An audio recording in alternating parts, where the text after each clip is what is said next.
All right, welcome to a series of discussions on the human side of the challenges you will face or are facing as managers and as leaders. Each of the discussions that we put together for you are framed the same way. We start out with a discussion of the seminal theories or thinking on the topics, and then we'll move into some of the ideas that are emerging that may help you as you face the challenges today. Woven into our discussion will be some of the experiences that I've had over 50 years of trying and oftentimes failing to manage and lead organizations. Each of these discussions is a starting point for a journey which hopefully you'll dig deeper into the topics that I'm offering for you. The discussions are not meant to be prescriptive or a how-to, but really as a stimulus for you to start to develop your skills and your thinking as a leader. Today, it doesn't take a genius to figure out that we have a serious problem with the amount of information that's available to you as a manager and as a leader. The challenge that we have is so much of what you have out there is really noise and false information. And Eric Schmidt did a very good job of pointing out that we have to become very cognizant of the challenges that are facing when you have too much information and you have information being developed by people that aren't particularly skillful in collecting fact. At the starting point to help you develop as a better manager and leader, I go into the work of Dr. Paul, who's written several books on the subject of critical thinking. He and his partner, Linda Elder, have developed a model on critical thinking, which I would like you to start to weave into your toolkit as you approach the challenges that you're going to be facing or are facing today. When an issue starts to surface, it's starting to keep you up at night, or it's on your desk every day, the first question you want to ask is, what is it that I'm trying to solve? What is the question that I'm wrestling with? So sort out the noise, get very, very focused, laser-like in what it is you're trying to deal with. Then develop a very clear statement of the issue in front of you. Oftentimes, some of the issues that you face are going to be so complex that you want to break them into sub-questions that all flow up to your big question. So again, in my particular way of thinking about things, I actually draw a thought map for myself and start to point out the questions and then draw sub-questions off of that so I can stay focused. Now that you have the question framed, we all carry a set of assumptions into our thinking. And as soon as we can start to delineate what these assumptions are, we recognize them, we can start to be more thoughtful about what we're doing. Also, we want to reach out and try to find other assumptions that may be viable in helping us address the issue in front of us. The next is we come into a problem with a specific point of view. That's how we see the world. And a good thinker is able to broaden their view, get a broader lens to look at the issues around them, and even reach out and find other points of view that may be of value to help them deal with what's in front of them. And when you're dealing with viewpoints that are different than yours, you want to evaluate those viewpoints with a fair mind.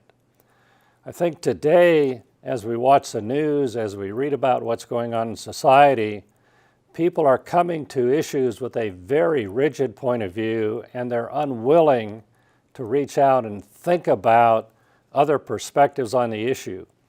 For you to be effective into the future, we have to break down some of these barriers that we've created in our minds and allow more information to flow in so that we can address issues from a much broader perspective.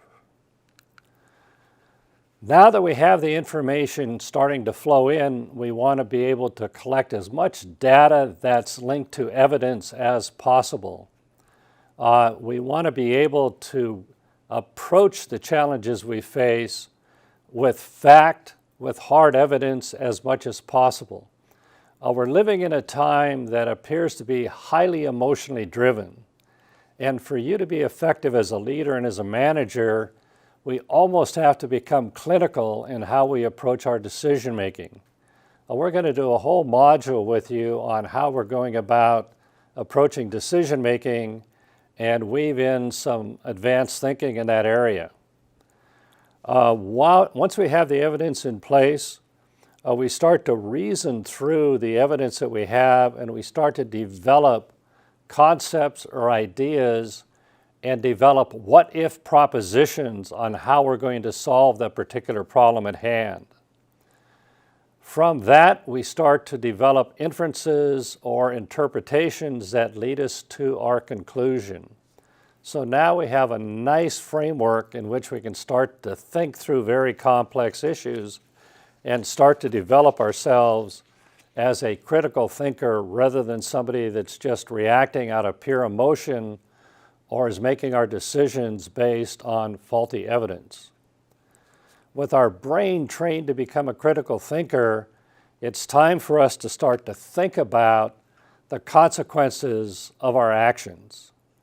And we're going to have this theme appear time and time again during our discussions together. That in the United States, we develop the skills to become very effective first-order consequence thinkers. A problem is put in front of us. We go out, we collect evidence, we think about what's going on, and we come up with a fast solution. That fast solution may in fact solve the problem that's in front of us. The challenge that we have is we don't think about the consequences of what happens when we implement our decisions. When we get into our decision-making discussions, we'll talk about how a very good first solution led to pretty much disastrous second-order consequences, and then our goal is to be able to step back and develop third-order consequences when we have fixed the problem that developed based on our first reaction to the situation. So again, this is time-consuming. As a manager, you have a number of issues on your desk you have to deal with quickly. As a leader, you're getting pressure from numerous sources to solve a problem. It takes a tremendous amount of discipline to slow yourself down and to walk through a process where you're thinking about first order, second order, and third order consequences.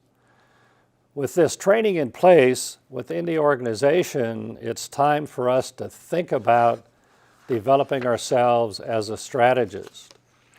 As a manager and as a leader, the further up you go in the promotion chain, the broader your span of control, the more the expectation is that you're going to be sitting at the table to help your organization develop a strategy to deal with the future. I pulled together some definitions of strategy for you that I think are pretty thoughtful. Spiney talked about strategy as operating in the world of the possible.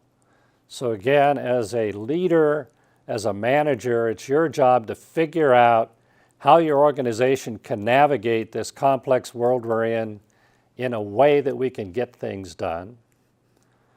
Okame talks about developing a strategy that isn't focused on beating the competition. It's about serving your customer, or if you're in healthcare, serving the patient's need. If we're spending our time developing matrices and strategies simply to address our competition, we're not going to be that successful in the dynamic world that we're in today. He argues that it's important for us to take a look at who our ultimate customer is and to dig deep into what, what their needs are and try to meet those needs. Henderson says that a strategy has no value until we develop a very clear plan of action that will give us a competitive advantage, that will add value to the marketplace, and then we have a strategy that's viable. My friend Gary Richardson talks about strategy in a kind of unique way. He said we need to be thinking about a way to act that not only allows us to survive today, but to look at the environment in which we're operating and do business or conduct ourselves in a way that we thrive. So just pulling your helmet down around your ears and getting through the pressure that you're in today is worth paying attention to. But what we need to really be thinking about from Gary's perspective is a way that this is energizing us. It's making us an organization that's resilient, and we're getting the skills to really thrive and come out of a challenge in a far better space than we were when we went in. The foundation of a strategy and strategic thinking is to focus our minds not on where we are and not on what we are doing, but what we have the possibility of becoming. That requires us to start to think big. On the other side, I love Astro Teller, and if you have an opportunity to watch his TED Talks or any of his interviews, it's very worthwhile. He's the one that pushes thought process in Google to take them out of where they are to where they could be. And he is pretty unkind, I guess is a good way to state it, to experts out in the field today. And he even broadens his definition of expert to those of us that are in academics. And he defines an expert as somebody who knows more and more about less and less until they know absolute everything about nothing. Or in another way, they're very, very good at mastering the irrelevant. To help you think about becoming a more strategic individual within your organization, Bernd Schmidt wrote a very, very good book on a big thinking strategy. And he lays out the comparison between a small thinker, a very tactical thinker, to that of a big thinker. A small thinker is focused on pushing back against change, to resisting change. The big thinkers out there creating and challenging the status quo. Small thinkers are continually narrowing their universe and how they look at things, where big thinkers are visionary and pushing the envelope. Small thinkers are afraid of risk, they're risk averse, where big thinkers have bold ideas and actions and are pushing the envelope. Small thinkers come down to very siloed thinking. They focus on their part of the organization or their particular function in that part of the organization, where strategic thinkers are integrating ideas from across the organization. They operate in a more systems thinking perspective. Small-term thinkers are very short in their time horizon, where big thinkers are looking at what they can do to have a lasting impact on the organization. When you take a look at the literature, you see that strategic thinkers tend to be big in their perspective. They don't avoid solid planning. They are excellent at implementing. I'm somewhat distressed that in many universities, strategy is taught on the concept side with very little to no time spent on how the heck you get things done. But you want the reputation of somebody that can make it happen. You're dedicated to always tinkering and thinking about what could be done that could be better. And last, you're the calm, rational mind in a storm. There's so much chaos taking place today that we need somebody that has that calm, steady perspective. So I said we'd lay the foundation. This is a foundational piece. Now let's take a look at what the world looks like out on the edge and some of the thinkers that are operating in that space. One writer that I would suggest that you spend time reading is Roger Martin. He writes extensively around design thinking and thinking out of the box and looking at a way of integrating diverse thought. Max McEwen is a gentleman that I had the privilege of working with in England. Once you get past the motorcycle jackets and the t-shirts, he's a very, very, very deep individual. He's trained in the classics, And you can see in his thinking and in his writing that he integrates what was as opposed to what could be. And he's one of those thinkers and writers that moves from the space of creativity, takes a conversation into innovation, and then he develops that into how we develop a strategy to make things happen. In sum, the traits of a critical thinker are someone that have intellectual humility. They're willing to find ideas wherever they can find them. They're willing to operate on their own. They're not going to follow the herd. They have integrity to the thought process and the search for evidence. They have intellectual courage to challenge the status quo. They have the perseverance to stay with tough issues until they get reservations. They have confidence in the data that they're collecting and the evidence that they have in place. They exhibit empathy to those that have thought different than theirs, which will encourage other people to come to the process of coming up with good ideas. And they have a reputation of being fair. If you can start to develop a reputation of being one that is a critical thinker rather than a reactionary, and somebody that can take their thoughts and move them from a very narrow focus to very strategic, you're going to start to develop the reputation you want. Thank you for paying attention during this conversation, and I look forward to several more.